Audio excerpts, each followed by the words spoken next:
Bonjour à toutes et à tous, je suis Benoît Prato et je suis ravi de vous accueillir pour le podcast de l'Adidas Terrex Maxi Race, le podcast qui parle de la Maxi Race, de ses petits secrets et de ses belles histoires. Nous sommes ici pour vous faire découvrir les coulisses de l'événement et ses acteurs, qu'ils soient organisateurs, bénévoles et coureurs. Nous sommes sur ce 16e épisode qui sera consacré aujourd'hui au parcours de l'Adidas Terrex Maxi Race. Alors j'ai le plaisir pour échanger d'accueillir Stéphane Agnoli, directeur de course. Bonjour. Et un invité un peu spécial, Aurélien Dunant-Palaz. Salut. Salut Stéphane, salut Aurélien. Alors, on va commencer par Aurélien, je suis désolé Stéphane. Alors Aurélien, tu es né le 29 décembre 1992 à Albertville, tu as grandi à Marteau. Oui, c'est ça. Fait tes études de kiné à Grenoble et tu vis à Saint-Joriot sur les rives du lac d'Annecy. Oui. Jusque-là, C'est bon, c'est tout bon. c'est tout bon. Le trail, t'es un peu tombé dedans, je crois. C'est l'amour de la montagne qui t'a amené sur les sentiers, c'est ça? Ouais, c'est ça. J'ai commencé en 2012, première saison, quand je suis rentré en école de kiné, en fait. Et je me suis mis l'année d'avant à aller en montagne marcher. Ça m'a plu tout de suite. J'ai fait ça tout l'été. Et mes parents m'ont dit, tiens, tu devrais te mettre à ce sport. J'ai regardé. Et puis, ouais, je me suis dit, ça a l'air pas mal. Et 2012, voilà, j'ai attrapé le virus. Et à partir de là, ça fait chaque année que je fais des courses. Et la compétition, c'est quoi? C'est pour soigner le virus? Comment c'est venu? Ouais, j'étais toujours compétiteur. Avant, je faisais du foot et j'ai fait du ski alpin aussi en compète. Et c'est vrai que j'ai toujours aimé être à la meilleure position possible. Je n'étais pas au niveau en foot et en ski alpin, mais j'essayais de donner mon meilleur. Et en trail, dès les premières courses, j'ai eu des bons résultats. J'étais espoir. J'étais chaque fois sur le podium dans ma catégorie et des fois même au podium senior. Du coup, ouais, ça a animé mon esprit compétitif et ça me permet de me défouler. Ouais. Alors, tu commences en 2012, 2018 champion de France de trail long, Mhm. deuxième de l'UTMB ensuite. En 2020, tu as établi un record du monde de 24 heures de dénivelé positif, 17 217 mètres. Bon, depuis, tu as été effacé des tablettes. Ouais. 2021, victoire sur la Trans-Grand Canaria, c'est la même année que tu réalises ta deuxième place à l'UTMB. Tu as doublé il y a 2 ans, victoire Hard Rock et Diagonale des Fous. En fait, tu as un palmarès long comme un jour d'été, il y a juste un seul trou. On s'est rendu compte, c'est sur la Maxi Race. Alors là, 3 podiums, ces 3 dernières saisons, mais aucune victoire. C'est la faute à qui? C'est la faute à quoi? Ouais, j'avais déjà couru une fois avant, même en 2014. Ouais, 2014-2013, ça avait été annulé. 2014, l'année où c'était l'année de qualification pour le championnat du monde, 2015. Donc j'étais bien plus jeune. Et ouais, Maxi Race, elle me réussit plutôt bien quand même. 3 podiums, à chaque fois il y a un beau plateau. C'est jamais le moment de la saison où je suis à mon pic de forme. Ça veut pas dire que je gagnerai sinon, mais c'est souvent la grosse première course de l'année pour moi. Et j'arrive toujours à 95% et il manque toujours un peu le petit truc. Et puis je tombe toujours meilleur que moi. C'est comme ça. Quand on lit ton palmarès, on se rend compte que tu es quand même Hard Rock, Diagonale des Fous, c'est des parcours qui restent relativement techniques. Comme tu l'as dit, pas de victoire à la Maxi Race, mais 3 podiums d'affilée. Pour toi, le parcours, il est technique, roulant, c'est un mixte. Comment tu qualifierais un peu ce parcours de l'Adidas Terrex Maxi Race? Je le considère comme très complet parce que c'est vrai qu'on a cette première montée qui est quand même relativement roulante où on ne marche pas les premiers, on court tout le long. Je pense que les premiers moments où on marche, c'est après Saint-Eustache, en montée du col de la Cochette où il y a commence à des pentes très raides et après on rentre dans des sentiers qui commencent à être de plus en plus techniques. La descente derrière sur Entreverne et la deuxième partie de course qui là se complique. Déjà il y a la fatigue et on rentre dans des sentiers qui sont un peu plus techniques sur le Roc-l'Encrenaz et puis surtout cette dernière descente du Verrier qui là pour le coup est vraiment technique. On court vraiment plus très vite, quoi. Donc on a vraiment de tout sur ce parcours. C'est pour ça qu'elle m'attire souvent en début d'année parce que quel que soit mon planning de début de saison, je sais qu'elle va convenir à ma préparation. Je l'ai faite avant la Hard Rock, je l'ai faite une année passée où j'allais sur l'UTMB, donc c'est très complet.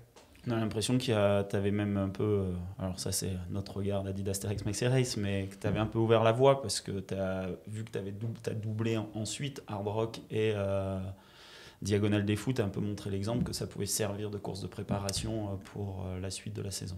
Ouais, bah, l'année où j'ai fait la Hard Rock et la Diag, c'est vrai qu'à la Hard Rock, je cherchais une course de prépa avant qui soit suffisamment longue, mais pas trop, et suffisamment espacée. Et une course voilà, fin mai, ça tombait à 6 semaines, je crois, de la Hard Rock. Je me suis dit, bah, c'est le compromis idéal. Et puis, bah, pour moi qui habite autour du lac d'Annecy, ça évitait un gros déplacement. J'étais à la maison, je connaissais les sentiers. Donc, c'était vraiment, vraiment l'idéal. Et puis, bah, je pense que vu le résultat à la Hard Rock, ça s'est confirmé, ouais. Stéphane, toi, quand tu traces avec ton équipe le parcours depuis 2011, ça n'a jamais été finalement la même chose. Qu'est-ce que tu vas chercher? Du technique, du roulant, de la beauté? Quels sont les ingrédients que tu mets dans tes recherches? Un terrain joueur. C'est la maxi et un peu toutes les courses que j'ai pu tracer depuis que je suis organisateur. Je les veux toujours très joueurs parce que c'est ce que j'aimais quand je courais un peu plus, quand j'étais beaucoup plus jeune. Et les enchaînements montée-descente qui fracassent bien, voilà, très joueur. En respectant le coureur, c'est-à-dire que le chemin il doit être technique, mais quand même pas trop pour qu'il puisse s'exprimer. Alors oui, Aurélien dit que le verrier est très technique, dans le sens où il y a surtout la fatigue, parce que quand on va le courir tout seul comme ça, on peut courir assez vite dedans. Et c'est l'enchaînement qui fait qu'il est hyper technique et qui reste joueur jusqu'à la fin, c'est-à-dire que tu prends les palmarès des dernières maxi ou des derniers 60 kilos qu'on a réalisés, beaucoup se sont joués dans le verrier, alors que c'est au bout de 80 bornes. Parce que voilà, il y a tout cet enchaînement qui est joueur au début. Certains partent trop vite et explosent et ne réfléchissent pas, et à Doussard, la course est finie pour eux. D'autres le gèrent un peu mieux et sur la fin, ça court plus trop avec la fatigue et la gestion elle est complètement différente pour jouer la gagne. C'est vrai qu'en 2011, la première édition, notamment après le Semnos, c'était pas le même tracé, ça a évolué, ça a changé. Pourquoi ces changements? Parce qu'il faut s'adapter aussi, il y a les alpages, il y a beaucoup de données à respecter. Ouais, il y a un gros travail qui est fait par Patrick là, depuis 2-3 ans, Patrick Baladier, sur le travail avec les alpagistes et les forestiers. Mais le changement de la toute première édition versus la deuxième et toutes les autres qu'il y a eu après, la première suivait en intégralité le GR du lac d'Annecy. Mais on s'est rendu compte que ce n'était pas idéal pour le coureur. Il y a un contournement par le sud qui rentre un petit peu plus dans le secteur des Bauges réel, même si le Semnos c'est déjà le parc des Bauges. Mais il n'était pas très glamour pour le coureur. Ça nous faisait éloigner aussi du lac.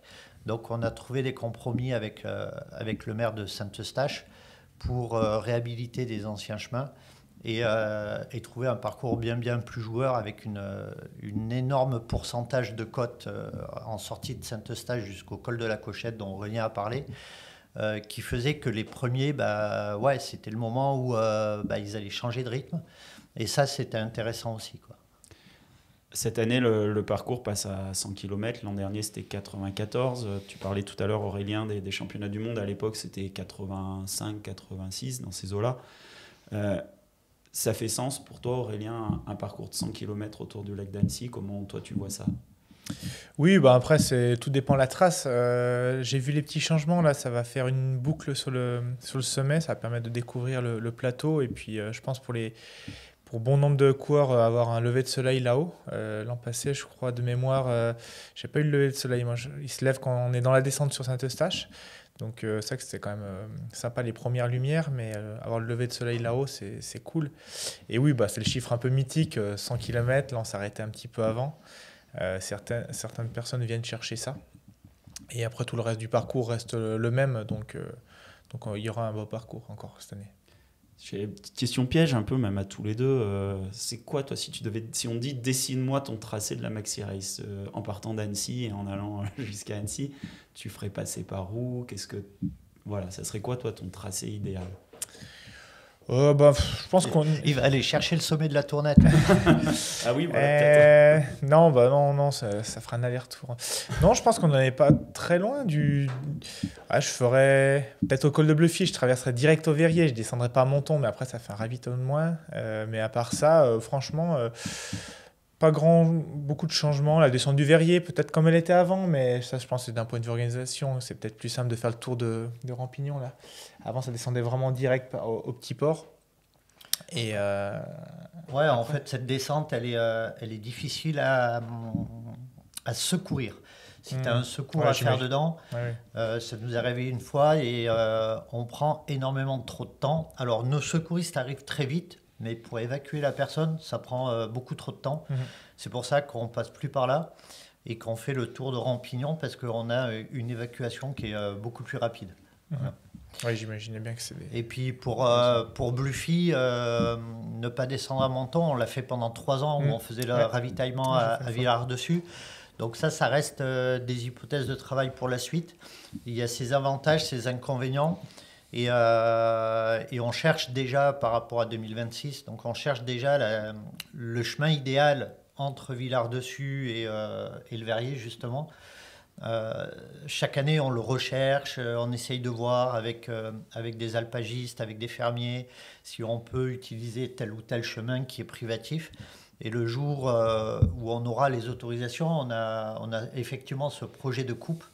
Mais pour l'instant, il n'est pas réalisable parce que il nous manque certaines propriétés privées qu'on ne peut pas passer.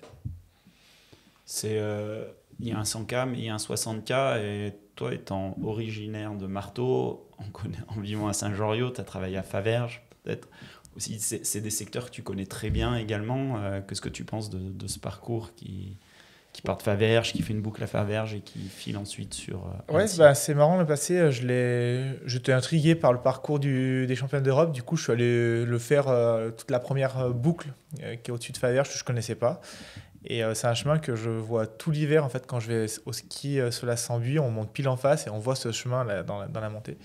Et c'est une belle montée, la première montée qui est bien raide. La descente, non, je ne l'ai pas faite, qui est roulante, je crois, on m'a dit. Et la partie après Faverges est super, c'est une partie que j'adore, c'est vraiment un mur en direction de Montmain là, quand on monte après Faverges. Et après toute la traversée qui est super jolie, direction le Roquelan-Crenaz. Non, c'est vraiment un beau parcours de 60 km. Et en effet, c'est des chemins que j'ai souvent arpentés. Ouais.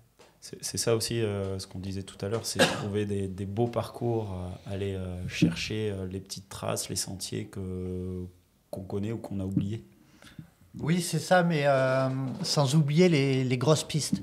Parce qu'en fait, l'alchimie d'un bon tracé, c'est aussi des grosses pistes en début de parcours pour étaler le peloton.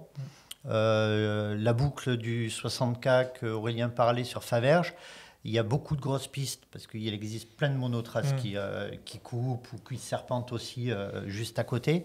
Mais c'est volontaire pour que justement le peloton puisse s'étirer progressivement avec des difficultés de pente raide ou avec des blocs de gros caillasses par terre.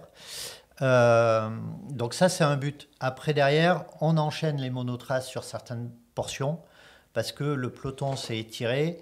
Parce que ça peut être pertinent. Mais si on fait que du monotrace jusqu'à l'arrivée, ça va être aussi quelque chose qui peut être un petit peu trop dur psychologiquement, en concentration et autres. Donc de temps en temps, il faut remettre des grosses pistes. Donc c'est en fait un parcours idéal, ce n'est pas que des monotraces avec des points de vue ou des difficultés, c'est pas que de la grosse piste, c'est vraiment cette alchimie, arriver à les positionner au bon moment et trouver un ou deux passages un peu mythiques. Parler du Roc de l'Ancrenat, on parle de la descente du Roc de l'Ancrenat jusqu'à Villars-dessus.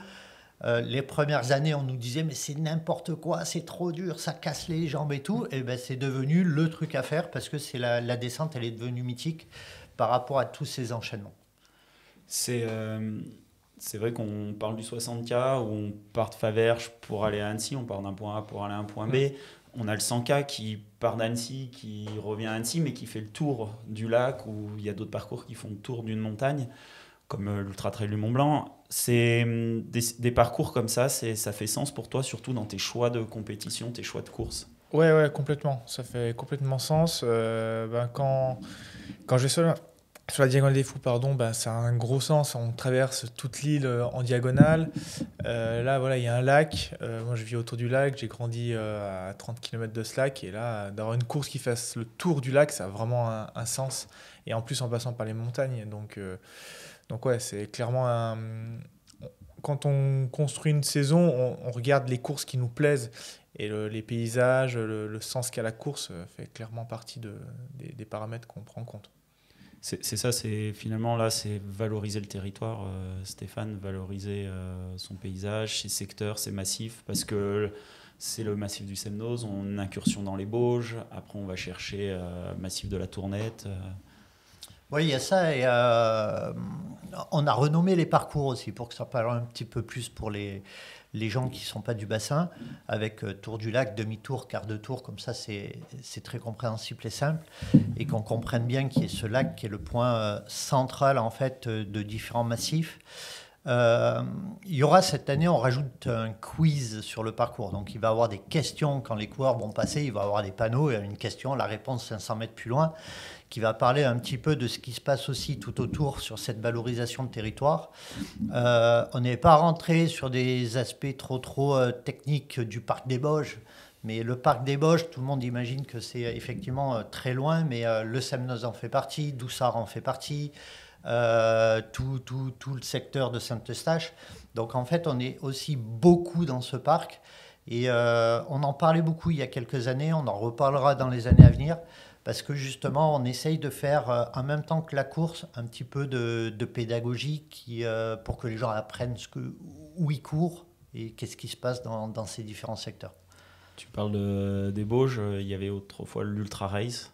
Est-ce que c'est toujours une idée de faire renaître ses cendres cette course, sachant qu'aujourd'hui c'était 115 km et qu'aujourd'hui la Maxi est à 100? Oui, alors on avait fait un sondage il y a 2 ans, je crois, par rapport à est-ce qu'on remet en œuvre l'Ultra Race, est-ce qu'on ne le remet pas, et la réponse au prix de coureur, bien évidemment, la réponse n'était pas flagrante, elle était à 50%. Donc quand c'est 50%, tu ne sais pas quoi faire en fait. Et les aléas ont fait que le parcours de la Maxi, alors, le tour du lac par les montagnes, le plus petit qu'on ait fait, c'était 81 ou 82 km. Le plus grand, là, on est à 100. Mais en réalité, le parcours de la Maxi, cette année, aurait dû faire 97, je crois. C'est pour ça qu'on a rajouté un petit haricot dans la montée du Semnoz pour qu'il y ait ce chiffre symbolique de 100. Voilà. Mais vu qu'on en était là, on s'est dit non, on ne va pas basculer sur du 130, 140, parce qu'il y a un 100, il n'y a pas vraiment de sens de le faire. Il faudrait aller chercher un peu plus loin, 150, 160. Mais c'est tellement complexe à organiser maintenant. Et ça coûte tellement cher que si on fait un ultra comme on faisait les années précédentes, l'inscription serait énormément chère pour les coureurs. Donc à un moment donné, on s'est dit non, on ne va pas aller sur ce terrain-là. Des ultras hyper longs, il y en existe plein en France, des grandes, des petites courses, des moyennes, voilà, des très connus, des moins connus. Donc le coureur, il a de quoi trouver chaussures à son pied ailleurs, parce qu'il n'y a pas que la Maxi en France et dans le monde. Donc les coureurs, il faut qu'ils aillent découvrir à peu près tout ce qui se passe sur la planète. Et c'est très bien, pas besoin de venir tout le temps par chez nous au bord du lac. Et du coup, il n'y avait pas de sens de recréer l'ultra, même si, même, je te dirais même, moi, dans la tête, j'ai un 200 km qui est toujours posé sur le papier. Hein, donc voilà. mais je ne pense pas qu'on le réalise un jour, en tout cas sur un format trail classique. C'est plutôt sur un format un peu révolutionnaire, à revenir sur l'essence du trail. Il y a quelques courses qui commencent à le faire, c'est que du suivi GPS, il n'y a pas de balisage, beaucoup plus d'autonomie, d'indépendance, etc. Mais avec les normes d'organisation française, c'est hyper contraignant. Et si tu veux respecter les normes de secours, intervention de tes secouristes en 20-25 minutes, sur un truc de 200-250 bornes, ça coûte tellement cher avec des médecins de partout sur le parcours que le prix, il est hallucinant en réalité.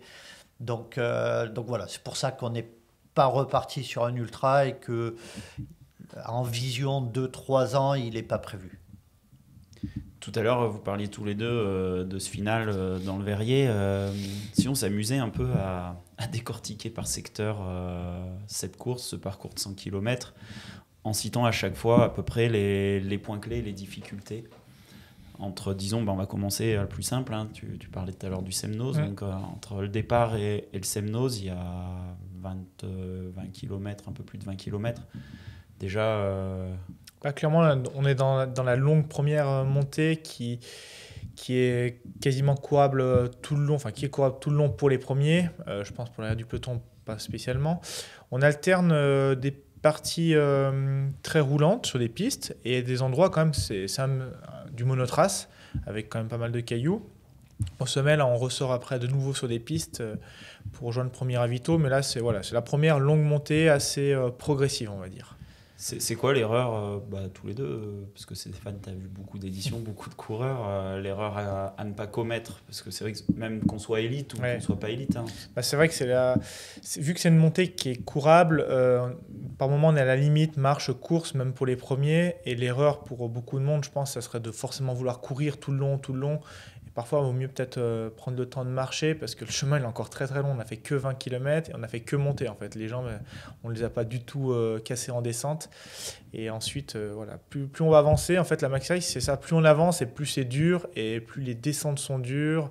Et on parlait de la descente sur Villars-Dessus, la descente du Verrier après.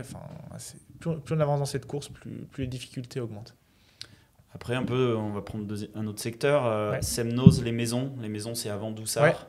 Ouais, là c'est ma partie préférée. Bon, déjà c'est celle où j'habite, mais on a de tout sur la descente du Semnoz. Elle est quand même bien joueuse. Hein. C'est un petit sentier qui est quand même assez technique. Et avant Saint-Eustache, et après on a une portion un peu plus roulante, courable. Après ça dépend des conditions. Le passé, il y avait beaucoup de boue, ça changeait un peu la donne. La montée après Saint-Eustache en direction de la Cochette, là on a des grosses pentes, vraiment des gros coups de cul, c'est très raide. Là on sort les bâtons souvent pour la première fois de la course et on commence à marcher. La descente sur les maisons, là elle est bien joueuse sur la crête aussi, pareil c'est technique, le chemin est très étroit. En passé c'était très humide, ça changeait encore la donne. Et là c'est fini les pistes à ce moment-là de la course. J'ai fait exprès en fait d'arrêter aux maisons parce que je voulais qu'on fasse les maisons Doussard parce que finalement après les maisons on est sur une ligne de crête et là c'est je pense très piégeux, sur le profil ça paraît plat mais c'est plein de petites relances et si on a les jambes cannées c'est... Là quand on voit le profil on se dit c'est bon on va relancer, déjà sortie des maisons, il faut déjà remonter sur le début des crêtes. Et ensuite, ces crêtes, on ne court pas vraiment vite parce que, encore une fois, il y a plein de cailloux. C'est assez technique, mine de rien.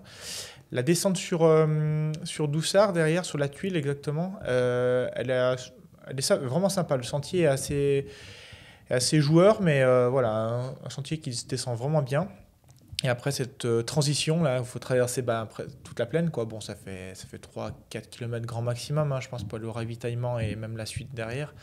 Et là, on peut un peu relâcher la foulée, se détendre un peu sur le goudron avant d'entamer la montée suivante. Comment, toi, cette première partie, Stéphane, tu la qualifies entre Annecy et Doussard ? J'écoutais Aurélien, la description technique elle est super bonne. Le petit conseil c'est effectivement de ne pas se griller les ailes parce que la première descente entre le sommet du Semnoz et Saint-Eustache en fait va déterminer tout le reste de la course pour le coureur. S'il est descendu en se disant allez c'est bon j'envoie le pâté là et etc. Il va péter de la fibre d'une certaine manière qui fait que derrière à Doussard c'est rideau et du coup il y a toute cette gestion je pars pas trop vite dans le Semnoz, je fais quand même attention aux portes horaires parce que faut quand même les passer. La porte horaire la plus difficile c'est quand même celle de Doussard, donc faut pas s'endormir sur ses lauriers quand même. Mais il ne faut pas aller trop vite dans cette montée du Semnoz, dans cette première descente, pour absorber en fait tout ce qui est musculaire.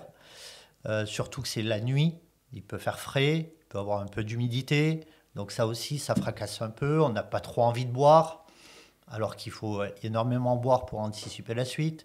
Donc il y a plein de petites erreurs à ne pas faire. Et c'est surtout ça, c'est se concentrer sur sa course, pour ne pas faire plein d'erreurs et pour pouvoir enchaîner après Doussard. La course, elle ne s'est jamais gagnée avant Doussard. Elle s'est surtout perdue avant Doussard, que ce soit pour les premiers ou les derniers. C'est ça qu'elle est. Pour rebondir sur ce que disait Stéphane, quand on arrive à Doussard, c'est ravitaillement, il y a un gros ravito. Toi, ton conseil pour bien gérer cette partie, parce que on a quasiment fait de nuit et au petit matin, et là en fait, que ça soit pour les élites, hein, même les autres, c'est le jour, quoi. Commence à faire chaud. On va être un peu plus exposé, un peu plus au soleil, moins de forêt, plus de pierres, une partie peut-être un peu plus difficile aussi. Ouais, puis là, on va se retrouver seul, sans assistance pendant un bon bout de temps quand même, là, parce qu'on part jusqu'à Menton. Il y a même il y a 2 ans ou 3 ans, je ne sais plus. On n'avait plus de ravito, on devait faire toute la seconde partie seul, enfin, plus de ravitaillement d'aide personnelle du moins. Et c'est que c'est le moment de prendre son temps un petit peu à Doussard, de faire une petite pause. On a encore un petit 2 km avant d'attaquer la montée du col de la Forque là. Mais la deuxième partie, elle se complique quand même, hein. Voilà, les difficultés, c'est des grosses difficultés. La Forque là, Roque-Lancrona, la descente derrière. Donc, ouais, comme disait Stéphane, vraiment la première partie, faut la gérer. Oui, il faut avancer, hein, faut pas non plus trop se traîner, mais faut en garder sous le pied parce que souvent, voilà, le col de la Forque là fait souvent des dégâts derrière. Toi, de ton expérience, quand tu as joué la victoire, le podium ces dernières années, il s'est passé, comment tu gérais ton effort par rapport à ça? Ça a été à chaque fois un peu ce que je disais, c'est d'arriver à Doussard le plus frais possible. Et sur les 3 éditions dernières que j'ai faites, c'est marrant, c'est à partir de là. La première année, j'y suis allé, je me suis dit, bon, allez, à partir de Doussard, là, tu appuies sur le champignon. Et la première année, en 2022, du coup, c'est là où je suis monté le col de la Forque là le plus rapidement possible. Mais par contre, derrière, je l'ai payé. Je l'ai vraiment payé après le ravito de Montmain. J'ai vraiment coincé en direction de Roque-Lancrona et sur la fin. Alors que la deuxième année et la troisième année, je suis un petit peu moins vite, mais par contre, j'ai fini beaucoup mieux derrière. J'ai géré, j'ai essayé de lisser un peu plus mon effort. Parce que accélérer trop fort à Doussard dans la montée suivante, c'est encore trop tôt finalement. Et de toute façon, sur 90 et là maintenant 100 km, je pense qu'il faut essayer de plutôt viser un effort presque régulier tout le long plutôt que de vouloir accélérer franchement. C'est l'erreur que j'avais faite en 2022. Et 2023, 2024, j'ai lissé cet effort et finalement, le chrono était beaucoup mieux à l'arrivée. C'est ça, c'est ce que tu disais tout à l'heure, pour reprendre un peu maintenant la deuxième partie. Quand tu arrives à Doussard, tu as aussi une longue portion de plat, 3 km à peu près. Et après, tu as un peu de plat à la sortie de Doussard pour aller chercher une bonne montée. Donc, c'est ça qui est difficile à gérer. C'est ça qui est difficile. Et en plus, cette montée de la Forque là, en fait, sur le papier, quand on la voit, quand on la fait à l'entraînement, les premiers, nous, on court tout le long. Je me dis toujours, mais pourquoi je marche le jour de la course? Et finalement, c'est parce qu'on a 42 bornes dans les jambes. On est forcément plus fatigué. Et c'est une pente qui est entre je cours, je marche par endroits. Et c'est assez difficile de trouver son rythme. Et ouais, comme tu disais, c'est une longue montée, hein. C'est 600 ou 700 mètres de montée. Mine de rien, c'est quand même... ça tape après 42 km, pardon. Et surtout que derrière tu l'enchaînes, c'est-à-dire que tu montes ça à col de la Forque là, une petite descente derrière. Ça descend un petit peu pour remonter à Montmain. C'est ce que j'allais dire. Tu as le Roque de Lancrena enchaîné. Donc ça. en fait, ta montée, on peut dire qu'elle fait 600-700, mais en réalité, elle fait bien plus parce que ça fait un petit toboggan au milieu, mais derrière, t'enchaînes. Vous avez fait évoluer le parcours aussi à ce niveau-là, parce qu'avant, c'était la Forque là, on allait directement quasiment au chalet de l'Aulpe, et que là, en fait, on redescend dans un trou pour aller remonter Montmain, où là c'est vraiment raidard. Ouais, il y avait deux raisons. La première, le GR, donc chemin de randonnée, passe sur l'ancien parcours, c'est-à-dire dans un endroit qui est quand même assez raide, avec de la rocaille, et le chemin était vachement détérioré, et du coup ça passait plus en mode course. Donc c'est pour ça qu'on est allé vers Montmain. Et le deuxième objectif, c'était de pouvoir offrir aux coureurs un point d'eau supplémentaire. Sur la Maxi, on a quand même cette volonté qui est dans l'ADN depuis le début, c'est que les points d'eau, c'est où il y a de l'eau. C'est pas où on amène de l'eau. Donc entre Doussard et Villars-Dessus, il y avait 0 endroit où il y avait des robinets d'eau. En passant par Montmain, ça permet de rajouter un robinet d'eau. Voilà. Donc une petite descente, quelques kilomètres de plus, petite descente remontée à Montmain, mais ça permet d'avoir une rampe d'eau et du coup les gens ils peuvent ravitailler en eau parce que c'était des secteurs où c'était vachement long sans eau. Mais faut juste se dire que dans cet ADN, et j'en profite, c'est la montagne, quoi.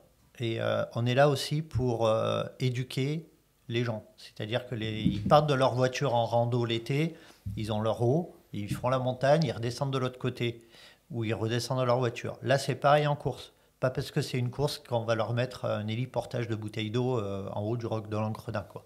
C'est de l'autonomie. Après, donc, une fois au chalet de l'Aube jusqu'à quasiment Menton, on a, comment tu peux nous parler, parce que c'est vrai que Stéphane, il y a un peu de tout là, il y a de la montée, il y a de la descente très très très technique sur Villars-Dessus, et il y a aussi des parties roulantes pour aller chercher Menton. C'est vrai que c'était le gros changement des 2 dernières années là, parce qu'avant on arrivait à Bluffy au bas de cette descente et on rattaquait direct à monter en face, alors que là à partir du chalet de l'Aube, enfin déjà le chalet de l'Aube, on monte au Roc Lancrenaz, donc là c'est la grosse montée quand même, hein. Il y a une portion un peu petit haut, petit bas, mais la fin est vraiment très raide. C'est la partie, je pense, la plus raide de la course où vraiment on marche avec des bâtons. Ouais, je pense que la plus raide pour t'embêter, c'est col de la Cochette. En pourcentage, sous le plus col raide, c'est sous le col de la Cochette. Ouais, c'est un peu plus bas, ouais. Oui, c'est vrai. Mais là-haut, le Roc Lancrenaz, par contre, pour moi, c'est le point le plus beau de la course. Parce qu'on est 2 jours. Voilà, c'est des alpages, on a la vue sur le lac d'Annecy d'un côté, on voit la Tournette de l'autre, c'est vraiment magnifique. Et ensuite, derrière, cette fameuse descente qui casse les jambes à tout le monde. Le début est pas très raide, on a une petite relance même, mais ensuite la descente sur la piste ferrostière, plus on descend, plus elle est raide, plus ça tape. Et en bas, on n'a qu'une envie, c'est de retrouver du plat. Et finalement, maintenant, il arrive ce place qu'on a des relances. Pour aller à Menton, ça descend pas constamment. Il y a trois relances, je crois, où ça remonte. Donc là, ça fait mal aux jambes quand même, hein. Au bout de, je sais pas, on doit être à 60 km, là, même 60-65, je pense. Et faut en avoir encore sous les jambes pour arriver à courir tout le long. Je me demande si dans le passé, j'ai pas marché même à un moment. Et ensuite, on va chercher ce ravitaillement en bas pour trouver de l'aide personnelle. Oui, après Menton-Annecy, avec cette montée du Verrier, et après cette redescente, c'est surtout, comme l'a dit Stéphane tout à l'heure, il n'y a plus de ravitaillement après. Et c'est une portion où il fait chaud. Ouais, l'an passé, je m'étais pas fait avoir. Je suis reparti avec, je crois sur moi, j'avais 1,5 litre. Parce que je crois que c'est 15 km. 15 km pour les premiers à ce moment-là de la course. Faut que je vérifie, mais c'est quasiment 2 heures. Ça doit être 1h45, 50 peut-être. Donc c'est dire que Monsieur Tout-le-Monde va peut-être mettre 2h30 ou plus, j'imagine plus même. Donc avec 1 litre d'eau, s'il fait chaud, ça fait pas, quoi. Faut avoir bien 1,5 litre, je pense, pour les gens. Et ouais, on va avoir de tout sur cette partie. Le début, en partant de Menton, on arrive à courir encore un peu. Le passage de la route où on passe sous la route là, mais après montée du Verrier, on marche quasiment tout le long, même les premiers, et la descente on va la courir, mais elle est tellement technique, on est fatigué, forcément c'est plus la même. Oui, Stéphane, ce que tu expliquais tout à l'heure au début du podcast, c'est là où il y a eu des aménagements, notamment dans la redescente. Avant, on ne file pas tout droit, on ne prend pas la voie normale de la descente du Verrier, on contourne pour aller chercher Prévernet, et après on prend le Rampignon aussi. Oui, c'est ça. Après, on a énormément travaillé le Verrier, et on le travaille encore avec les collectivités. Donc les gestionnaires de sentiers du Grand Annecy, par exemple, la commune d'Alex sur certaines parties. Il y a plusieurs objectifs sur toute l'évolution qu'on a fait dans ce secteur en changeant le tracé, le tour du Rampignon, en mettant en place des systèmes de bascule, arrivé à un certain horaire. Le coureur ne peut plus prendre le chemin que les premiers ont pris et ils prennent un autre chemin. Par rapport à la technicité du chemin, par rapport au fait qu'il fait jour, nuit, c'est pas la même dangerosité, on va dire, du chemin. Donc on a utilisé ces systèmes de bascule et ça permet aussi aux coureurs qui sont plutôt fin de parcours de pouvoir finir la course et d'être finisher avec un parcours bascule 1 ou bascule 2, parce qu'en réalité, il y a 2 bascules maintenant sur le 100 km, à 2 endroits différents. Et en fait, tous ces aménagements, c'est aussi l'analyse du public qui vient participer à ce type d'événement. J'ai toujours tendance à dire que le public, le niveau et la densité du public ressemblent à une poire. Et en fait, le bas de la poire est en train de s'affaisser. Il y a de plus en plus de monde qui vient. Les élites sont de plus en plus fortes en haut. Et le bas de la poire est en train de grandir. Et pour essayer de ne pas mettre des barrières horaires et de virer tout le monde tout le temps, on aménage du coup les sentiers. On aménage donc par le biais de ces bascules. Et on fait évoluer certains formats de course, donc le demi-tour. Je vais revenir sur le demi-tour, départ d'Oussard, arrivée à Annecy, ceux qui font 40-45 km. Ce parcours, on l'a dédié en mode expérience. Donc il n'y a pas de podium, par exemple, sur cette course. Le premier et le dernier, ils sont considérés de la même manière. Et on a réajusté les tracés. Justement, on a évité le roc de l'Ancrenat dont Aurélien parlait tout à l'heure, parce que le public n'était pas encore prêt, ce type de public n'était pas encore prêt à aller enchaîner des parties vraiment cassantes. Donc on les réoriente au col des Nantais sur des chemins qui sont un peu plus pistes forestières. Donc il y a un gros travail comme ça, et le travail du Verrier, ça a été ça aussi, pour que tel public utilise cette piste forestière, qu'un Aurélien et ceux qui matchent sont un peu plus sur des crêtes qui peuvent être anxiogènes, pas obligatoirement dangereuses, mais anxiogènes, parce qu'on voit le lac en contrebas, donc ça peut vite créer de l'anxiété pour certains coureurs. Et voilà, après des enchaînements, la descente du trou du Loup, qui est avec plein de racines, hyper techniques et autres, qui est évité pour les coureurs qui ont un petit peu moins d'expérience et de bagages. Stéphane, toi, entre toutes les éditions depuis 2011, et j'imagine Aurélien, tu as observé un peu les différents résultats, quelle est la performance sur le Tour du Lac qui vous a le plus impressionné? Oula, attends, et pourquoi? Je réfléchisse. Oui, alors, il y a eu quand même C'est difficile de comparer les performances le temps qu'Aurélien réfléchisse, que ce soit des hommes ou des femmes, parce que, le parcours est jamais le même. 2, les conditions météo en trail, c'est tellement différent que tu ne peux pas regarder la partie chronométrique. Par contre, moi, ce qui me frappe, c'est la bagarre humaine entre les gens, l'intensité des visages. Moi, j'ai vu un Aurélien à Doussard me faire une tête et des yeux l'année dernière, où j'ai dit, mais il va arrêter. Il va arrêter. Mais non, il n'est pas arrêté, il finit sur le podium.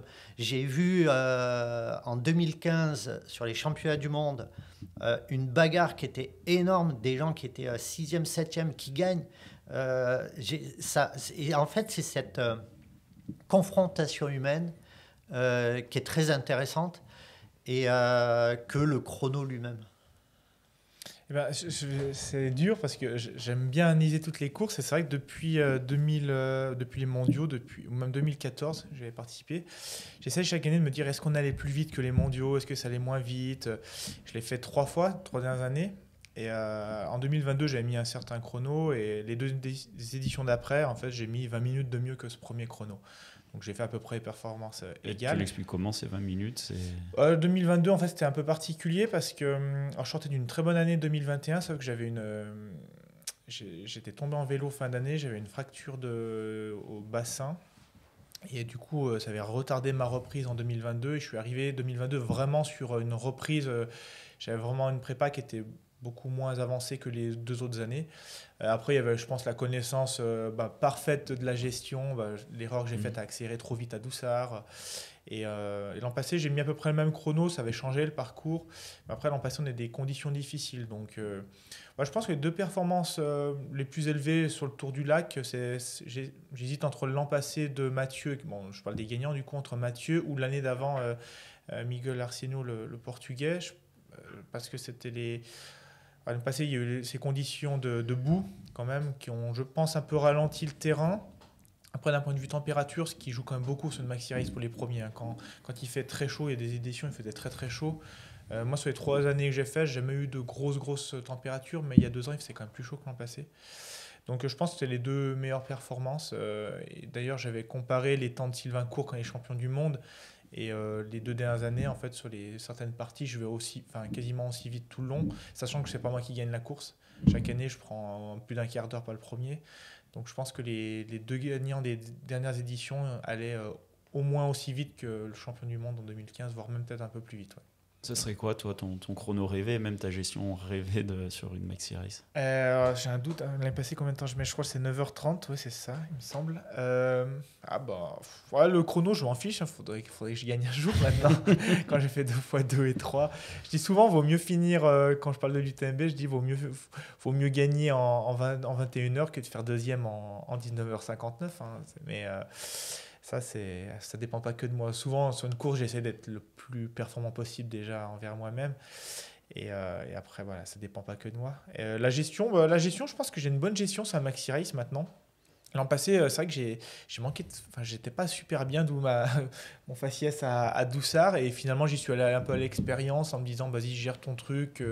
Et vu que je revenais quand même sur les coureurs de devant, ça t'encourage. Ça, quand je reviens sur Baptiste Chassagne, Vincent Bouillard, on connaissait pas encore à cette époque-là. Mais dans la montée du col d'Ancrenaz, quand tu reviens sur le podium, forcément, tu t'accroches à ça. Même si les sensations n'étaient pas folichonne. Du coup, une bonne gestion, c'est celle que j'ai les dernières années, c'est-à-dire arriver à Doussard avec encore de l'énergie pour pouvoir jouer, accélérer potentiellement sur la dernière partie. Parce que ça se joue toujours sur la fin. L'an passé, Thibaut et Mathieu, ils sont ensemble à Menton et ça s'est joué à la fin, dans la dernière montée et dernière descente. Comme tu le dis, tu cites différents coureurs. C'est vrai que c'est assez amusant. On se rend compte que finalement, ces 2 dernières années, c'est sur la Maxi Race qu'on a eu à chaque fois le vainqueur de la Diagonale des Fous. L'an dernier, on a eu quand même dans le top 5 le premier, le vainqueur et son dauphin sur l'UTMB. C'est vraiment devenu, de par son parcours et l'organisation, un événement référence au printemps, l'Adidas T-Rex Maxi Race. Quand on me demande quelles sont les grosses courses en France, la Maxi Race, pour moi, c'est la première, sur les longues distances, c'est la première grosse course en France, clairement. Avant, il y a des autres événements, mais qui n'ont pas cette histoire, qui n'ont pas... La Maxi Race, on la connaît depuis 2013, 14, 15. C'est les premières grosses années, je pense, de la Maxi Race, quand il y a eu les champions du monde, l'année de sélection. Et depuis, tous les meilleurs viennent s'y frotter au moins une fois. Ensuite, il y a des autres événements au cours de l'été, mais la Maxi Race, elle fait clairement partie de ce calendrier sportif français. C'est un plaisir de devenir un événement du calendrier, surtout une belle course de préparation pour les meilleurs coureurs mondiaux aujourd'hui, Stéphane. Oui, alors course de préparation, ça fait toujours bizarre d'entendre. Oui, mais on sait comment c'est aujourd'hui les calendriers, c'est pour ça. Mais parce que pour beaucoup, c'est une finalité déjà. Faut pas regarder que la tête de course qui ont un calendrier avec 3-4 courses et chaque palier est quand même un objectif quand tu te fais un programme. Tu le sais, tu as été aussi compétiteur, Benoît. Oui, c'est un plaisir. Après, j'aime bien le rappeler, quand en 2010, on a eu ce projet de lancer cet événement, tous les gens qui étaient autour de la table avaient comme objectif d'en faire un événement international de référence. D'où l'accueil des championnats du monde, d'où le fait d'organiser les championnats d'Europe, que ce soit pour des jeunes, des vieux, que ce soit pour des élites. Et en mélangeant le grand public et en s'insérant sur des circuits privés, je l'ai toujours dit, tout le monde peut travailler ensemble. Et c'est ce qui a fait ça, en fait, cette notoriété, cette réussite. Et oui, ça fait plaisir parce qu'avec toute l'équipe, on a bossé pour ça et on y est arrivé. C'est de plus en plus compliqué parce qu'il y a des circuits privés qui essayent de cannibaliser la totalité des élites pour des histoires de points, de qualifs et autres. Et c'est beaucoup plus difficile pour les courses qui ne sont pas dans des circuits de sortir leur épingle du jeu. Je parle de la Maxi, mais aussi des autres courses. Et je pense aussi aux courses un petit peu plus moins connues, on va dire, qui ont aussi une énorme mérite et qui mériteraient d'avoir un peu plus d'élite dessus pour qu'elles soient un peu plus connues, justement. Et ça, c'est super compliqué. Donc nous, avec Adidas, là, cette année, Adidas T-Rex, On a fait un gros travail aussi par rapport aux élites. Et c'est des choses qui vont être encore évoluées dans les années à venir. Mais ce n'est pas le seul objectif en soi d'avoir ces élites. L'objectif, c'est que tout le monde s'y retrouve du premier au dernier. Tout à l'heure, en aparté, avant qu'on enregistre le podcast, on t'a donné quelques noms de coureurs présents sur ce 100K. Tu vas être obligé de te mouiller un peu. Ton favori pour cette édition 2025. Du coup, je peux citer ceux que tu m'as cités. Tu nous as. J'hésite, mais je ne sais pas s'il y aura d'autres coureurs d'ici là, mais je pense qu'il y aura une bonne bataille quand même entre Dimitri et Hugo Deck. Hugo Deck qui a confirmé l'an passé son niveau sur cette distance-là en gagnant en Afrique du Sud. Et Dimitri, c'est vraiment la distance sur laquelle il excelle le mieux.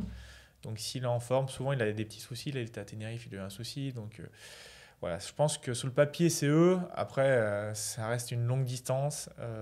T'as beau être favori sur 9 heures de course, il peut se passer tellement de choses.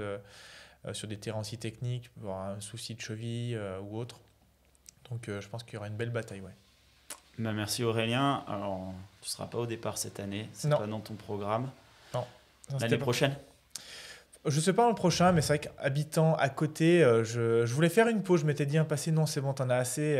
L'an passé, j'ai eu un peu cette lassitude de la première montée du Semnoz parce que je l'ai fait 3 fois, mais surtout en fait parce que je m'entraîne toujours dessus. Je vais constamment, j'avais fait la reco encore une fois l'an passé, 2 semaines avant, et j'étais un peu lassé de cette première partie. La deuxième, moins, parce que j'y vais beaucoup moins. Mais oui, c'est sûr qu'un jour, je reviendrai avec ces petites ambitions de vouloir gagner un jour la course à la maison. Je ne sais pas si j'y arriverai, mais il y aura toujours un peu cette petite envie.